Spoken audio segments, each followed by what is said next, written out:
بسم اللہ الرحمن الرحیم۔ اعتکاف عربی زبان کا لفظ ہے جس کے لغوی معنی خود کو روک لینا،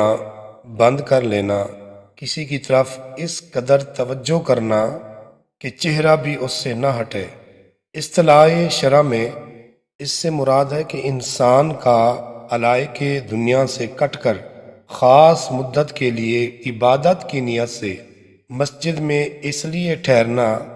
تاکہ خلوت گزین ہو کر اللہ کے ساتھ اپنے تعلق کے بندگی کی تجدید کر سکے۔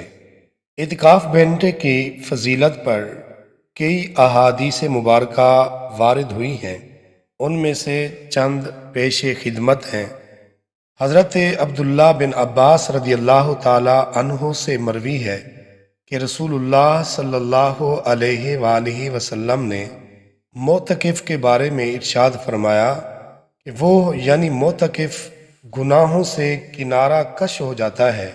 اور اسے عملاً نیک اعمال کرنے والے کی مثل پوری نیکیاں عطا کی جاتی ہیں۔ حضرت عبداللہ بن عباس رضی اللہ عنہ سے ہی ایک اور حدیث مروی ہے کہ حضور نبی اکرم صلی اللہ علیہ وآلہ وسلم نے ارشاد فرمایا، جو شخص اللہ کی رضا کے لیے ایک دن اعتکاف کرتا ہے، اللہ تبارک و تعالی اس کے اور دوزخ کے درمیان 3 خندقوں کا فاصلہ کر دیتا ہے۔ ہر خندق مشرق سے مغرب کے درمیانی فاصلے سے زیادہ لمبی ہے۔ حضرت علی بن حسین یعنی حضرت امام زین العابدین رضی اللہ عنہ اپنے والد حضرت امام علی مقام امام حسین علیہ السلام سے روایت کرتے ہیں کہ رسول اللہ صلی اللہ علیہ وآلہ وسلم نے ارشاد فرمایا، من اعتکف عشرا فی رمضان کان کحجتین و عمرتین،